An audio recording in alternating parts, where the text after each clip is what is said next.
All right, webheads, you better get your wallets ready because the amount of comic books that are coming out for January 13th, I'm not going to lie, it's a bit overwhelming.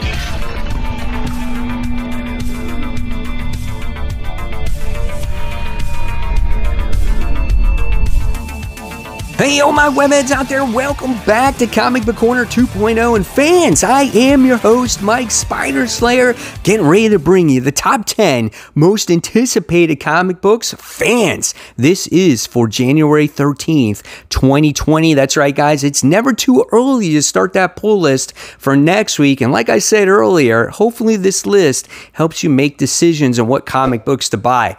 Guys, let me tell you, there's a lot of comic books getting ready to come out that particular week.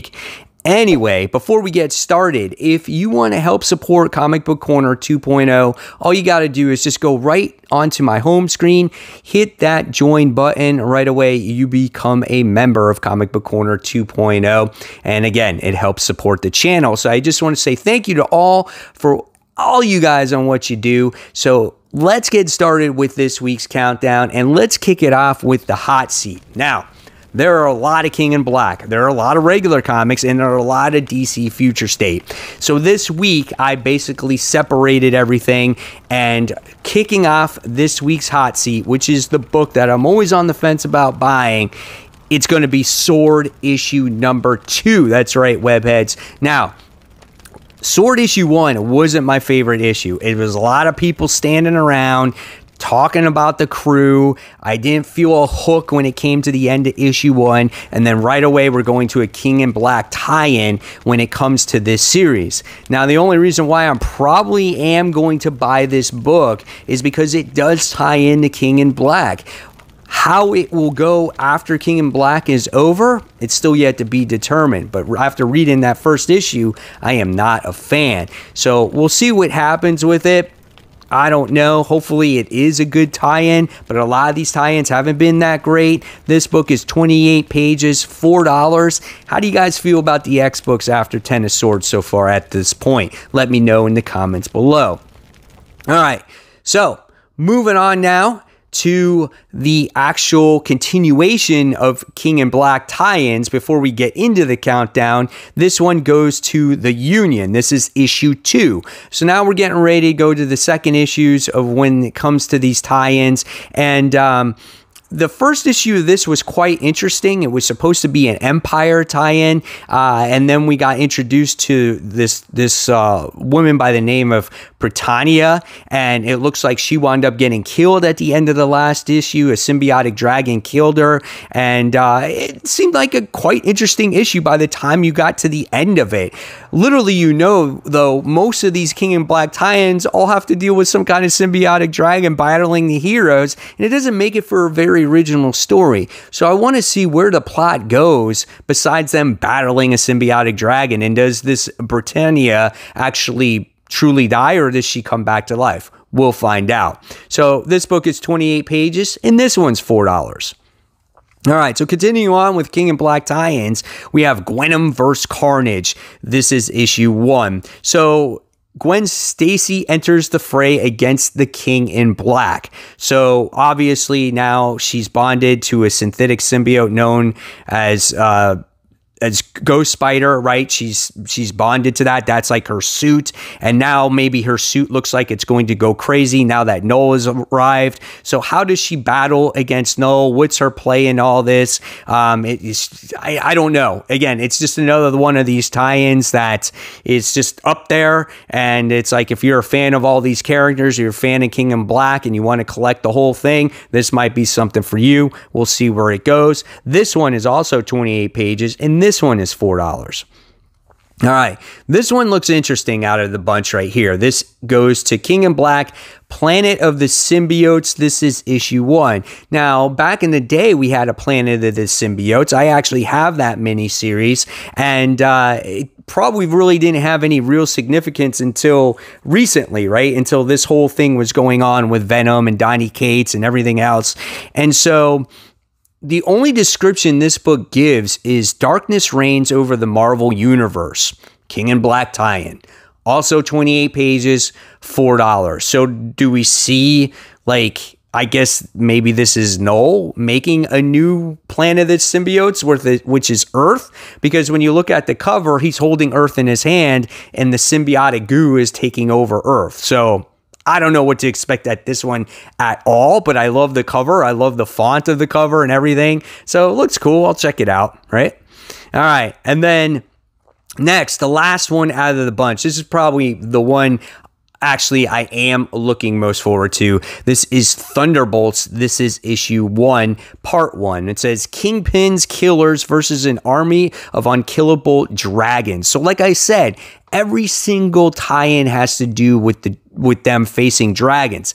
It does make sense because it's Null and all his dragons and they cause chaos throughout the galaxy. So I guess it's just, hey, let's see how this bunch of people do against the dragons and how you guys do against the dragons. You know, we'll see how that goes.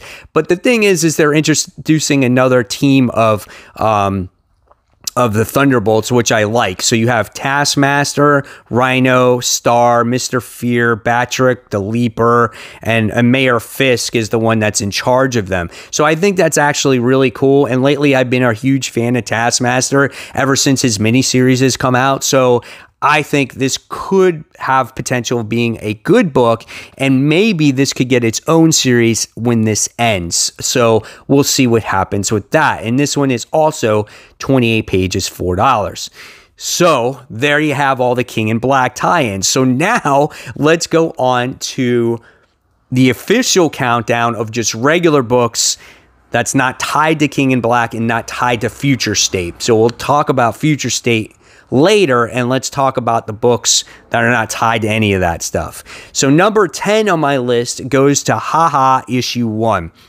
So this is the Ice Cream Man's writer, W. Maxwell Prince. So he brings you a signature style of one-shot storytelling in the world of clowns. So you get to see how clowns act, you know, how they're supposed to make people laugh, but then at the same time, how sad clowns actually are. I feel that this could be a very interesting story. And this one is only $4. So I think if you guys like the Ice Cream Man's writer, if you find that you want to learn more about clowns and how sad their story can be, hey, check this one out. I'm going to check it out. All right, so moving on to number 9. This one goes to Big Girls issue 6. This is a conclusion of the first story arc. So after this, if you have not been reading this story, when the first trade comes out, now's your time to wind up jumping up on board. You'll probably pay $10 for the first 6 issues, and you'll know everything about Big Girls. And again, it's about this there's these boys who develop this disease at birth, and as they get bigger, they become these big, gigantic, nasty monsters. And girls could have this gene as well, but they don't get deformed or destroyed. And so the girls have been recruited to do battle against these monsters. But the story has been absolutely phenomenal, and it's just been digging the beginning to scratch the surface here of a much more in-depth story. I love the artwork in here as well. Very original. I definitely recommend it when the trade comes out. All right, next, moving on to number 8. This one is from AWA Upshots Comics, and this one goes to Erratic issue 2. So the first issue was quite interesting because this comes from the storyline of the Resistance, right? And they're actually making a series called The Reborns. And our main character is a reborn where the whole Earth developed some kind of supernatural powers after this pandemic. So you either died from this pandemic or you developed these powers. And our main character developed these powers. However, he only gets this power like once a day, and he only has it for like 15 minutes at a time. And so we got introduced to him. We got introduced to his mother. We got introduced to his possible love interest. And we find out that people found out his secrets and they're trying to out him out through social media. Awesome book. Great artwork. Love the first issue. It makes you want to buy the second issue. This is their version, I feel like, of Spider-Man, because even on the cover here, you get to see the similarity of the character, the colors, and you just get to see the personality of our main character and just him dealing with high school and all that stuff. Great book. Definitely recommend it. All right, so moving on to number 7. This goes to Homesick Pilots issue 2. Now, one is also done by Image, and this is a quite interesting book. It does have the feel of The Shining and Power Rangers, because this house like turns into some kind of mech and it walks around, but it's powered by a human being. Okay, it's just hang with me here. And yet all the things that happen inside of it is very horrific. There's blood spewing from the doors. It'll eat you up. It'll destroy you. That's the way this house is. Very interesting story. It takes place in the year of 1994. That's the year I graduated. And it was about this punk band that wanted to do this gig in this scary house that was, it was a myth. And one of the main characters goes inside and the house winds up possessing it. Lots of great stuff that happened in that first issue. I heard things pick up and lie on the issue 3 or 4. So we'll see where this one goes. Definitely recommend this if you're interested in independent comics. So this one is $4. All right, next, moving on to number 6. We have The Amazing Spider-Man issue 57. So when it comes to The Last Remains, and now this is Last Remains post-mortem or whatever the heck they're calling it, it just has to do with Peter and his battles against Harry, Kindred, whoever it is. This is leading up to his point of where he's getting this new suit. Hopefully we'll get introduced to that soon. In the description here, it says, Spider-Man continues to pick up the pieces and tries to put his life together, but many of the old gathering storms are swirling more and more violently. We want to tell you more, but it would spoil so much of The Last Remains. I'm ready for Last Remains to end. I have somewhat enjoyed the recent issues, right? I just feel like Nick Spencer takes too long to tell the story, and that's my issue with it. I really do think that's the issue when it comes to Nick Spencer. I have overall enjoyed the last few, like I said, but I want to get to this new suit. I want to know why he acquires this suit. Is he alive? Is he dead? Like, what's in there? I want to know. It's just like, I feel like there was this hole left inside of me when I was like, oh, who is Kindred? Who is Kindred? And then it just turns out to be Harry, right? And just for them to kind of rehash old things that had happened like 40 something years ago. Some people may find that cool. That's great. But it's just, again, it's rehashing old things. I want something new. And hopefully with this story, with this new suit, it does bring some new stuff to it.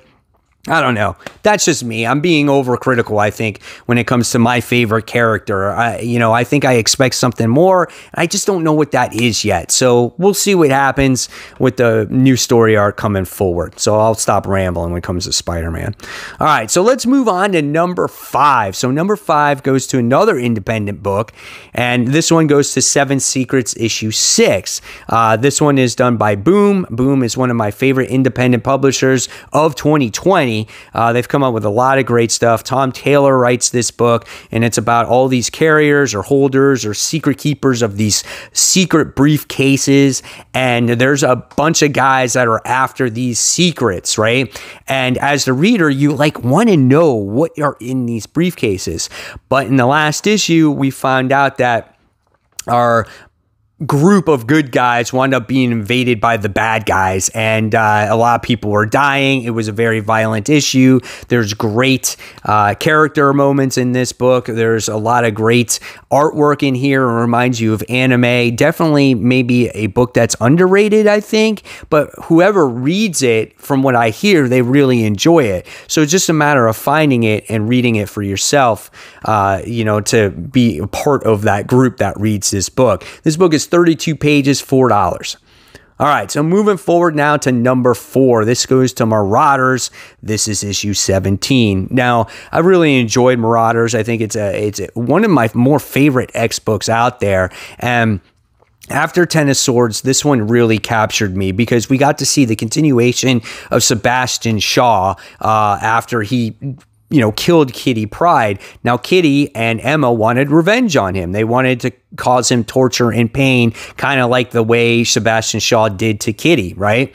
So we got to see that in that last issue, and it was awesome. I thought it was so good, and there was a real funny moments in there too as well. And but you're left cliffhanging that Sebastian Shaw is just he wasn't paralyzed in any way. He wasn't killed in any way. You thought he was.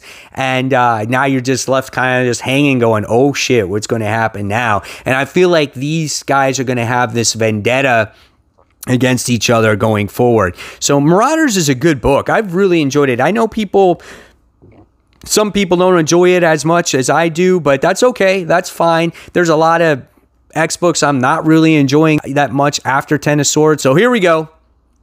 Moving on to number 3, book that was great once again in 2020. This is The Immortal Hulk, issue 42. Check out that cover, man, of that cover with the leader on there, and then Hulk is like popping out of him. It's just so weird with like these devil-like creatures. It's just such a weird book, but it's so original, and I love it. I love this version of Hulk, and it's getting close to coming to the end, and I just love it. And I think at the end of the last issue, we've got to see the leader who escaped his jail cell, and it looks like he's going to be trying to capture Banner once again. We've already seen Banner disappear from the Mindscape. We've already gotten to see, I think Devil Hulk was destroyed. So the leader has been figuring out how to destroy Banner, again, through that Mindscape, and now he's escaped from his prison once again. And, we're getting close to this. By the time we get close to the end of the year, this series is going to be ending. I'm very curious how they're going to wrap it up and how they're going to continue the Hulk going forward. This book is 28 pages, and this is $4. Here we go. Coming in at number 2. And this is another independent book. This one goes to Red Mother, issue 12. This is The Conclusion. Another book done by Boom Studios.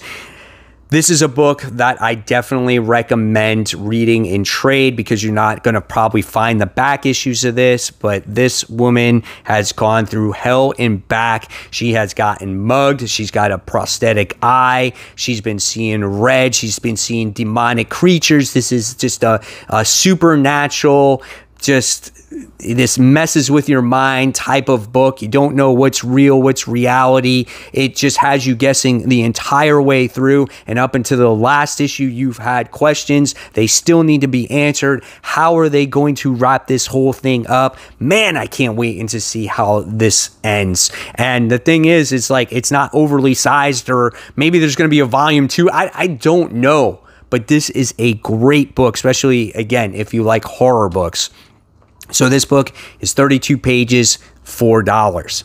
All right, so before we get into number 1, now we have to talk about the DC Future State books that are coming out. Now, the ones that I list here are going to be the ones that I'm least anticipating, and the last one that I mentioned is the one that I'm most anticipating. So let's go ahead. Let's kick it off. The first one that's coming out this particular week for the 13th of 2021 is Kara Zor-El, Superwoman issue 1. So we have this one coming out. There hasn't been a Supergirl book or Superwoman book that's been great in a long, long time. And so what's going to be different about this one? I don't know. It's got a couple issues to prove itself. I'm going to try it. We'll see where it goes. The next book that's coming out, this is Dark Detective. This is issue 1. So we already have a Batman book already coming out. So in Future State, if we don't have one, we got to have another one. So, we'll see what happens with Dark Detective issue 1. I guess we are going to have the Grifter back in this particular series. So it's cool, but there's always so many Batman books. Why did we need more than one here? So we'll see what this one has to offer. Maybe this one is better than the other one. So this one is 48 pages, and this one is $6. All right, the next one here is Superman Wonder Woman issue 1. So you have, which I'm not sure if it's Clark or if it's actually John. Yeah, it's going to be John Kent, and it's going to be Yara Flor, who are going to be teaming up in this version of Superman and Wonder Woman. And we're going to see what adventures they have or what threat that they have to stop together. So we'll see. And so this one is 32 pages. This is $4. All right, the next one we have is Robin Eternal. This one is issue 1. So again, all these Bat books look like they tie into the main Batman series. Everything that's going on in Gotham is together. So I have a feeling that you're going to have to read all these Bat books to get a full understanding of what's going on if you want the full experience. This one has Tim Drake in here. So again, if you like Tim Drake, this might be something that you might want to pick up. This one is 32 pages and this one is $4. The next one is Justice League Part 1, Justice League Dark Part 1. So this one looks like it has a couple stories in there, which is kind of cool. This one is 48 pages. This is $6. The version of this Justice League might be pretty cool. You got, you know, the new Wonder Woman, you got new Batman in there, you got the Flash in there, you got John in there. So it's always cool to see how a Justice League team will work together. And again, whether any of these characters really go forward or not, some of them are still yet to be determined. I know we're getting books announced, you know, but we'll see what happens with it. And this one could be kind of cool. All right. Next is Green Lantern issue 1.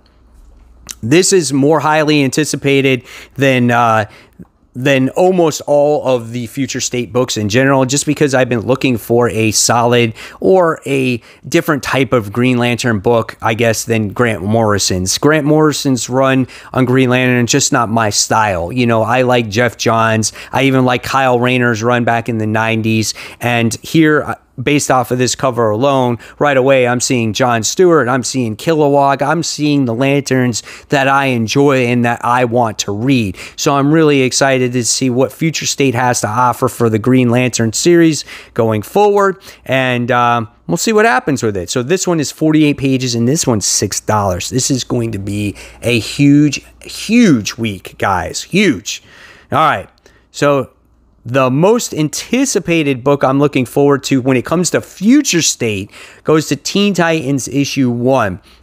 We've all seen that image of what's going on with Dick Grayson. Does he like become like Deathstroke and everything else, and how it leads to the Titans Academy and whatnot. So I'm looking forward to this version of Teen Titans. It looks like we're going to have a version of like the original Titans, and we're going to have the most recent team of Titans. They're all going to be together. I'm going to love to see how how these characters interact with each other and whatnot, because again, you got Nightwing, you got Starfire, you got Beast Boy, Cyborg, Raven, and then you got Red X in here as well. So it looks like this could be one of the best DC Future State books that is available to everybody out there.